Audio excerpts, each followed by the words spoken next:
Bom, pessoal, bom dia, boa tarde, boa noite a todos. Estamos iniciando mais uma aula aqui de economia rural, tá? Disciplina de economia rural para o curso de bacharelado em agronomia no 8º período do Instituto Federal do Norte de Minas Gerais, Arinos, tá? Essa aula vai ser disponibilizada assim que concluída a gravação no YouTube, e aí todos vocês poderão ter acesso à aula, tá? Tá bom? Então vamos lá. No capítulo de hoje, pessoal, o primeiro capítulo que a gente vai abordar vai ser sobre os 10 princípios da economia, tá? Mas antes de entrar nos 10 princípios da economia, eu queria fazer uma breve introdução sobre o que é a economia, né? O que significa a palavra economia, né? A palavra economia, pessoal, ela significa aquele que administra um lar, tá? Ela vem do termo grego oikonomos, tá? E pode ser entendida como aquele que administra um lar, tá? Então, a economia aí é a relação dessa administração com o lar, tá certo? Pessoal, quando a gente olha ao nosso redor, tá, na sociedade, a gente percebe que os recursos, né, que existem, eles são escassos, né? Poucos recursos que existem, eles não são escassos, né? A gente pode citar, por exemplo, a areia da praia, o mar, o ar que a gente respira, né? Mas todos os outros recursos, a maioria, grande parte deles, são escassos. Isso faz, pessoal, com que a gente não consiga atender todas as nossas necessidades, todas as nossas satisfações, né? Por conta dessa limitação de recursos, tá? E, assim, a economia, ela vai ser a gestão, tá? A ciência econômica, ela vai ser uma ciência que ela vai estudar a gestão dos recursos escassos na sociedade, tá? Ela vai fazer a gestão dos recursos escassos numa sociedade, tá bom?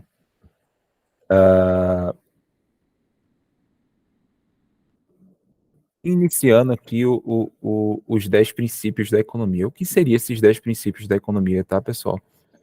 Esses 10 princípios da economia, eles vão ser vão ser uma espécie ali dos fundamentos básicos, dos conceitos básicos de economia iniciais que é interessante saber para a gente ter uma ideia de como a economia ela funciona tanto do ponto de vista da tomada de decisão dos indivíduos, quanto do ponto de vista da interação desses indivíduos, como no processo também de como a economia funciona, tá? Então, pode ser que alguns desses princípios aqui não fiquem claros para vocês agora, mas ao longo dos próximos capítulos que a gente for tratar nesse curso, a gente vai esmiuçando esses princípios, tá? Então, de, não se preocupem de caso não consigam entender algum dos princípios que eu vou tratar agora com vocês, tá? É só uma prévia do que a gente vai tratar aqui nos próximos capítulos, mas que é importante vocês conhecerem. Então, pessoal, nesses 10 princípios, a gente vai ter 3 blocos de... Ele está dividido em 3 blocos, tá? O bloco em que está relacionado com o processo de tomada de decisão dos indivíduos, como falei. O bloco que está relacionado com como as pessoas interagem e o bloco que está relacionado com como a economia funciona. Tá? Primeiro princípio, pessoal. O primeiro princípio, ele trata do seguinte: as pessoas enfrentam trade-offs, tá? E o que é o trade-offs? Trade-off, pessoal, é o seguinte: são conflitos de escolhas, tá? Então, tomada de decisões exige escolher um objetivo em detrimento de outro. Por exemplo, o fato de vocês estarem acessando essa videoaula aqui no YouTube faz com que vocês abram mão, por exemplo, de estarem com a família de vocês, com o pai e a mãe de vocês no mercado, ou estarem vendo um outro vídeo no YouTube que seja mais interessante, algum podcast, ou sei lá, ou dormindo, por exemplo, né? Então, toda vez que você escolhe algo, você está deixando de escolher uma outra coisa, tá? Então, cada escolha é uma renúncia. É isso que significa os trade-offs, tá? Você vai escolher algo, você vai abrir mão de outro algo, tá certo? Então, tudo na economia é assim, na vida é assim, né? Porque quando você está escolhendo uma coisa, você está abrindo mão de outra coisa também, tá? Qual que é o segundo princípio, pessoal? O segundo princípio, ele trata sobre o seguinte, o custo de alguma coisa é aquilo de que você desiste para obtê-la, tá? Então, qual que é o custo, por exemplo, de vocês estarem na universidade? O custo de vocês estarem cursando agronomia na universidade é o custo, por exemplo, de vocês estarem fazendo uma outra atividade. É o custo, por exemplo, de vocês estarem com a família de vocês à noite, tá? É o custo, por exemplo, de você deixar de ir ao cinema. É o custo, por exemplo, de você deixar de estudar um outro curso, tá? É o custo, do tempo de vocês, né? Então, custo de oportunidade é isso. É o custo de você, o custo de oportunidade vai ser, o custo de alguma coisa vai ser o custo das coisas que você abre mão para obter essa outra coisa, tá, pessoal? Então, a gente viu que o trade-off significa toda vez que você escolhe algo, você está renunciando a uma outra coisa. Então, seria o custo de oportunidade seria essa mensuração do benefício e do custo de fazer algo, tá? Então, quando vocês estão escolhendo cursar agronomia no Instituto Federal do Norte de Minas Gerais, significa que vocês mensuram que vai haver um retorno maior, né, a longo prazo, de vocês estarem cursando esse curso, do que estarem, por exemplo, em casa dormindo ou fazendo outra atividade qualquer, tá?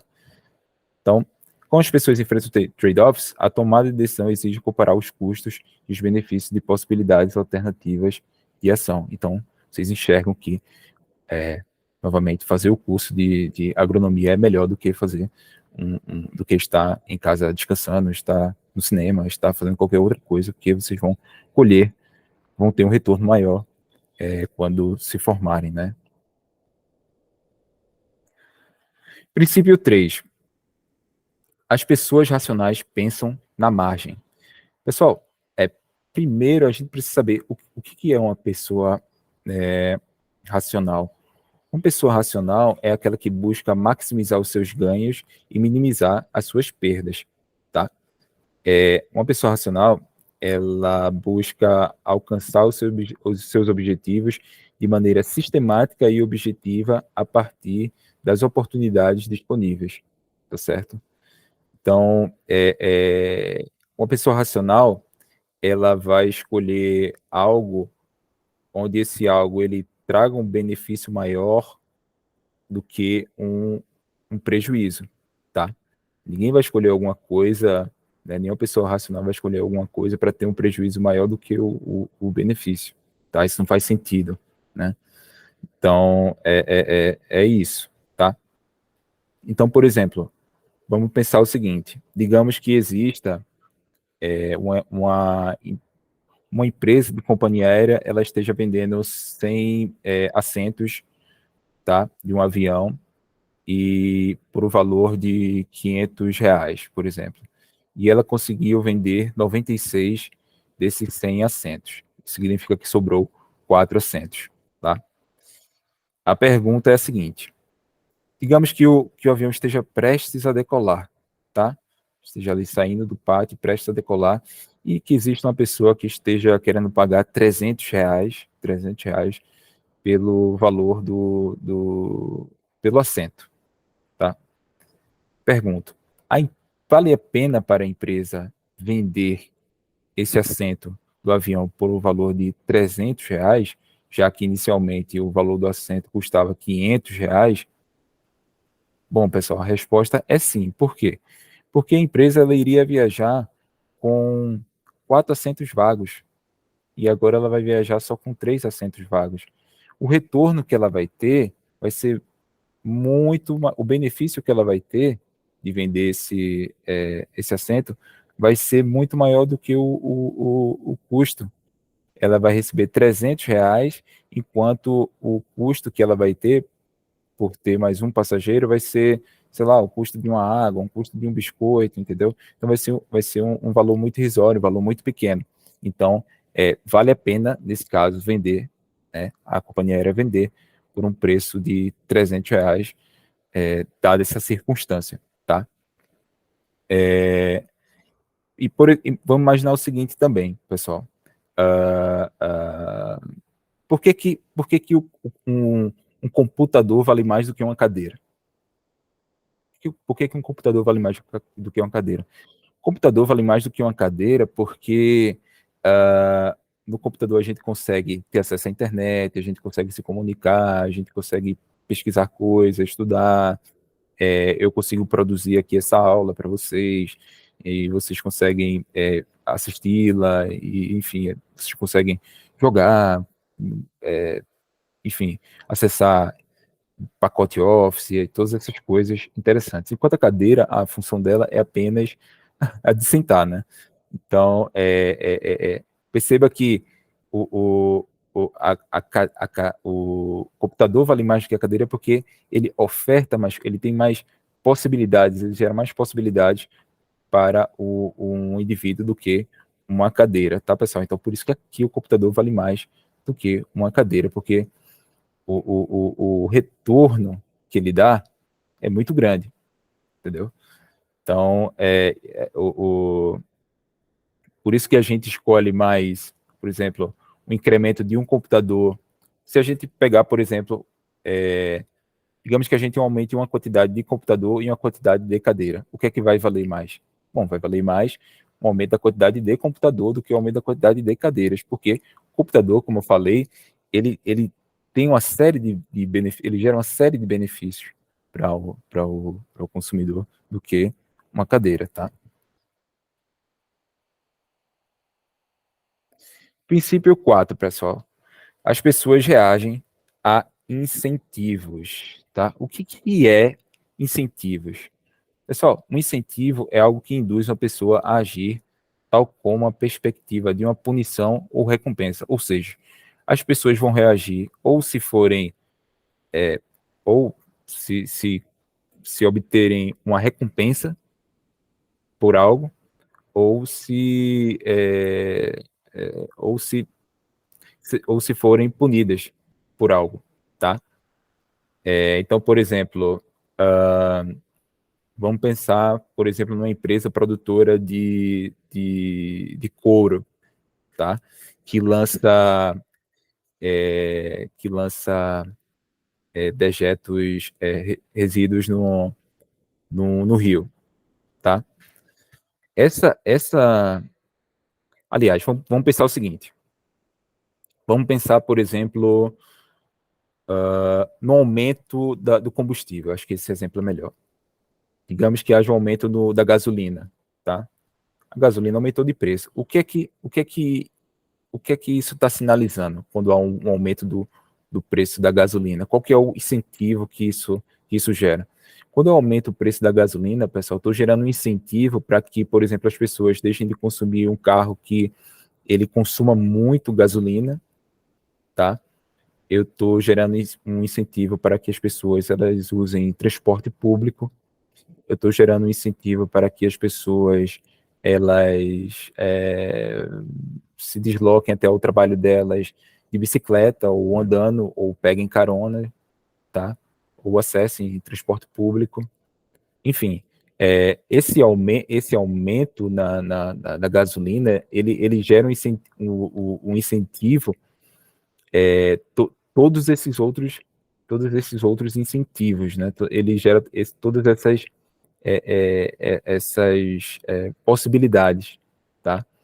Então, esse caso aí da gasolina é um exemplo claro, né, de que como um aumento no preço da gasolina ele pode afetar a tomada de decisão das pessoas, né?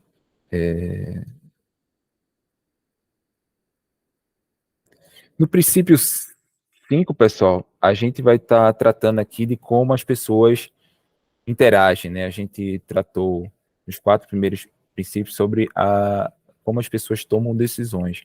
E agora a gente vai tratar de como as pessoas interagem. No princípio 5, a gente vai dizer o seguinte: o comércio pode ser bom para todos, tá? É meio estranho pensar nisso, né? Porque a gente enxerga, por exemplo, Estados Unidos, Brasil e a Zâmbia como países que são concorrentes entre si, que eles competem no mercado entre si. Mas, por exemplo, nos Estados Unidos, a produção de, por exemplo, um lápis nos Estados Unidos, ele pode utilizar a madeira existente em Zâmbia e o grafite ali, o carvão, presente aqui no Brasil. Então, esses, esses países, mesmo sendo concorrentes, eles estão ali se ajudando, né? Porque os Estados Unidos ele vai produzir o lápis a partir dos insumos, né? Dos produtos fornecidos ali por esses outros países. Então, por mais que os países sejam concorrentes entre si, eles podem se beneficiarem no comércio internacional, tá? Então é por isso que o comércio pode ser bom para todos, tá? Então, o comércio permite que eles se especializem naquilo que fazem melhores e desfrutem de uma maior variedade de bens e serviços. Os japoneses, como os franceses, os egípcios e os brasileiros, são tanto nossos parceiros na economia mundial quanto nossos concorrentes. Princípio 6, pessoal. Os mercados são geralmente uma boa maneira de organizar a atividade econômica. Quando a gente pensa em mercado, a gente pensa, por exemplo, geralmente nós pensamos num galpão enorme, onde tem um conjunto de barraquinhas, onde é, os vendedores, né, e as famílias que estão dispostos a comprar ali aquelas bananas, maçãs, as verduras e etc., que esses produtos que são presentes no mercado público, por exemplo. Né? Quando a gente pensa em mercado, a gente pensa em mercado público, um galpão enorme com esses esses produtores aí, né? E as famílias, as pessoas comprando. Só que mercado em economia, pessoal, a gente não, o mercado não está associado a essa questão de um local físico, tá? O mercado ele é, na verdade, assim, um conjunto de agentes econômicos, tá? E como agentes econômicos entende-se governos, famílias e empresas que compram, vendem e trocam serviços e produtos entre si, tá? Então, é isso que vai ser o mercado. Não necessariamente está associado a um local físico, tá? Então, isso é o entendimento inicial do que é um mercado, tá? E por que que a economia de mercado, por que que os mercados eles são uma boa maneira de organizar a atividade econômica, tá, pessoal? Porque quando a gente tem, porque no mercado a decisão de alocar os recursos, eles são feitos não só por um planejador central, né, não só pelo Estado, ele é feito pelas famílias, pelas empresas, também pelo Estado, né, porque o Estado tem participação sim na economia, Isso não tem como o Estado não ter participação, né? Depois a gente vai ver por que isso, nem que seja mínima, ele vai ter participação. Então, a melhor maneira de se organizar uma atividade econômica é a partir dos mercados, né? Esse processo aí de decisão de alocação de recursos, tanto das famílias, quanto das empresas, quanto do governo, tá? Então, isso aqui, por isso que o mercado é uma boa maneira de organizar a atividade econômica, tá? Princípio 7. Às vezes os governos podem melhorar os resultados do mercado, tá? Bom, às vezes, né, é uma palavra assim um pouco, digamos, isso quer dizer que nem sempre o governo vai poder contribuir para melhores resultados do mercado, tá? Por que, pessoal, o governo pode auxiliar na melhoria do mercado? Por exemplo, o governo, o Estado, né, é ele que garante a propriedade privada, né? Que é um direito, assim, é muito importante, né? O que fundamenta as economias capitalistas, né? Então, o governo também ele pode corrigir falhas de mercado, tá? Por exemplo, o caso lá que eu iria começar a dar um exemplo sobre uma empresa que produz couro, tá? E ela lança os seus resíduos no rio, tá? O governo pode o que acontece? Ela lança esses resíduos nos rios e prejudica não só as populações locais ali que consomem os peixes, por exemplo, daquele rio, como também os pescadores, né? Os pescadores, eles vão ver a sua renda caindo porque os peixes vão morrer, então eles não vão conseguir ter a renda que eles detinham. Então, o fato da empresa estar produzindo ali o couro e está gerando esse impacto negativo ali no rio, ele causa muito impacto negativo para a sociedade ali local, né? Então o governo ele pode intervir e tributar a empresa ou puni-la por isso, né? Ou fazer com que ela destine ali parte dos recursos para a melhoria do rio, né? Enfim, ele pode restringir a produção dessa, dessa empresa para que ela não lance tantos resíduos, para que ela lance a quantidade de resíduos que seja aceitável, né?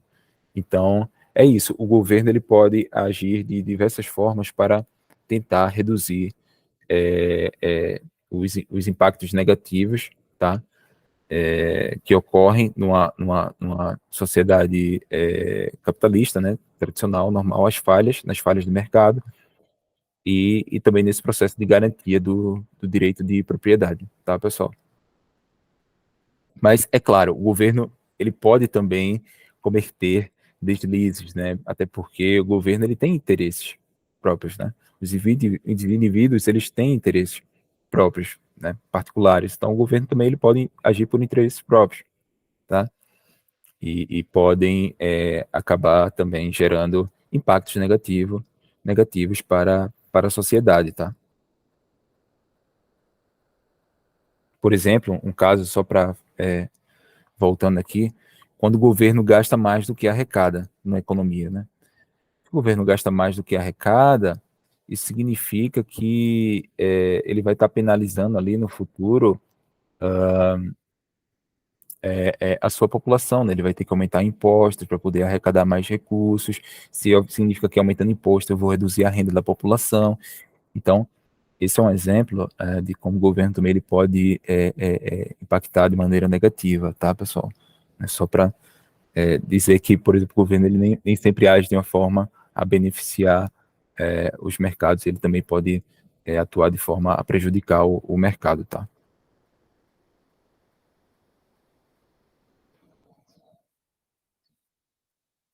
Tá, o princípio 8. No princípio 8, a gente já viu o bloco de como as pessoas tomam decisões, o bloco de como as pessoas interagem, e agora a gente vai ver o bloco de como a economia funciona, tá, pessoal? Então, princípio 8. O padrão de vida de um país depende de sua capacidade de produzir bens e serviços, tá? Então, as variações do padrão de vida podem ser atribuídas às diferenças de produtividade entre países, ou seja, a quantidade de bens e serviços produzidos por unidade de insumos de mão de obra. Pessoal, vamos pensar no seguinte: vamos pensar naquele exemplo lá que eu dei dos países, tá? Estados Unidos, Brasil e Zâmbia. Nos Estados Unidos, a capacidade de produção de bens e serviços é muito maior do que no Brasil. E no Brasil, a capacidade de produção de bens e serviços é muito maior do que em Zâmbia, tá? Um país africano, muito pobre. Então, a produtividade dos Estados Unidos ela é muito maior do que no Brasil. E a produtividade do Brasil ela é muito maior do que em Zâmbia. Isso significa, obviamente, que a produtividade dos Estados Unidos é muito, muito, muito, muito maior em Zâmbia também. E a gente observa que os Estados Unidos, ele é mais rico do que o Brasil, e o Brasil, que é um país de renda média, ele é mais rico do que a Zâmbia, que é um país pobre, tá? Então, a produtividade, a capacidade a quantidade de bens e serviços, produzida na economia, ela vai determinar se o país ele vai ser rico, se o país ele vai ter uma renda média, se o país ele vai ser pobre, tá? Então é por isso que os Estados Unidos são mais ricos do que o Brasil, e o Brasil é mais rico do que Zâmbia, e os Estados Unidos, obviamente, é mais rico do que Zâmbia, tá? Então, a capacidade de produção de bens e serviços ele vai determinar o nível de padrão de vida daquele país, tá? Princípio 9. Os preços sobem quando o governo emite moeda demais. Bom, pessoal, como eu falei para vocês, tem coisas aqui que realmente elas são um pouco complexas de serem entendidas agora, mas que no futuro vocês vão conseguir compreender a partir do momento que a gente for esmiuçando esses conteúdos nos próximos capítulos, tá?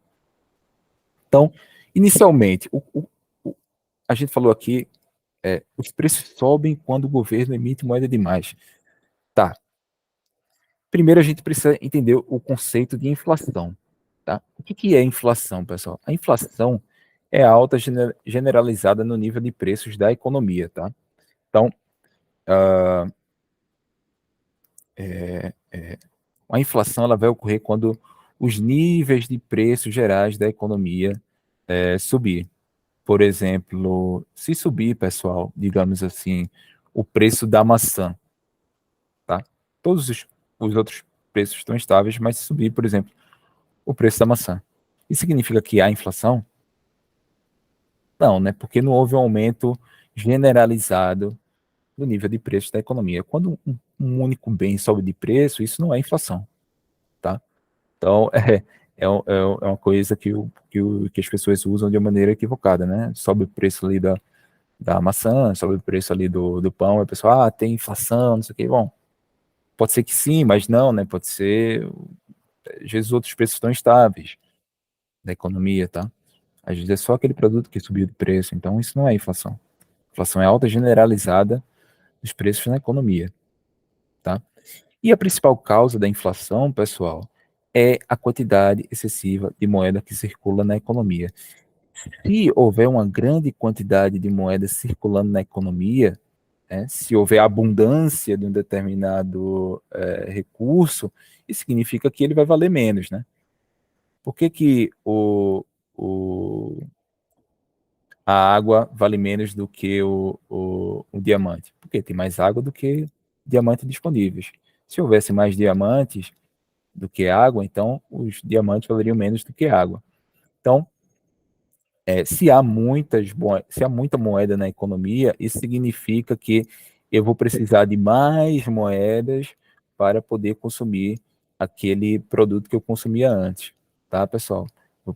Então, assim, quanto maior a quantidade de moedas numa economia, né, isso significa, né, muito provavelmente, que ocorrerá inflação, né? Porque haverá uma desvalorização da nossa moeda, haverá muita moeda, então a moeda será abundante, então isso vai desvalorizar a moeda e eu vou precisar de mais moedas para poder comprar bens e serviços na economia, tá, pessoal?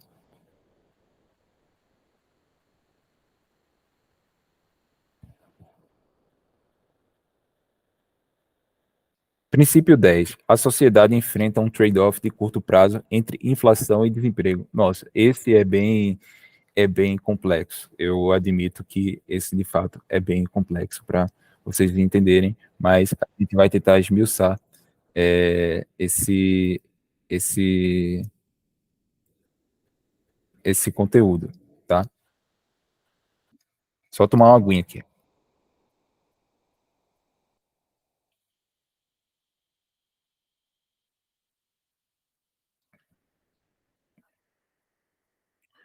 Bom, pessoal, chegamos no princípio 10 e o princípio 10 ele é o último princípio, tá? Porque são 10 princípios e o capítulo 1, assim, está sendo finalizado, tá? E vamos lá. O que trata o princípio 10? A sociedade enfrenta um trade-off de curto prazo entre inflação e desemprego. Pô, existe uma relação entre inflação e desemprego. Sim, existe. Economistas descrevem os efeitos de curto prazo de injeção monetária como, por exemplo, pessoal, quando há um aumento na quantidade de moeda na economia, isso significa que as pessoas vão comprar mais bens e serviços, tá? O consumo vai aumentar, então significa que vai haver um aumento na demanda. Havendo um aumento na demanda, as empresas elas podem aumentar os preços para aumentar suas margens de lucro, né? Por exemplo, já que as pessoas estão consumindo bastante. As empresas elas vão ter recursos para poderem contratarem mais trabalhadores, tá? Isso significa que o desemprego vai cair, tá? Então, um aumento na quantidade de moeda faz com que as empresas aumentem os preços, né? As empresas aumentem os preços, significa que vai haver inflação, porque os preços estão aumentando, né? E, consequentemente, haja um aumento do número de trabalhadores, o que significa que vai haver uma queda no desemprego. Então, por isso que há uma relação entre inflação e desemprego. Quanto maior a inflação, menor o desemprego. E o contrário também, tá? Quanto menor a inflação, maior será o desemprego, tá, pessoal? É por isso que existe essa relação negativa entre inflação e desemprego, tá? Então é isso, pessoal. A gente está finalizando aqui a nossa primeira aula, que ela é bem curtinha, ela foi bem objetiva. E na próxima aula a gente vai discutir o capítulo 2, tá? A gente vai discutir o capítulo 2 e eu encontro vocês na próxima quinta-feira pela manhã. Eu vou parar aqui a gravação e depois vou disponibilizar esse vídeo no YouTube. Vou lançar o link para vocês lá, tá? No grupo, no Classroom, tá? Na turma, no Classroom. Inclusive, vou enviar para vocês também o link da turma no Classroom. E lá estará essa aula, essa primeira aula que trata do capítulo 1 do curso de economia, da disciplina de economia rural, tá, pessoal? Então, um abraço em todos vocês, se cuidem e até quinta-feira, tá? Quinta-feira pela manhã nos encontramos. Um abraço a todos. Tchau, tchau.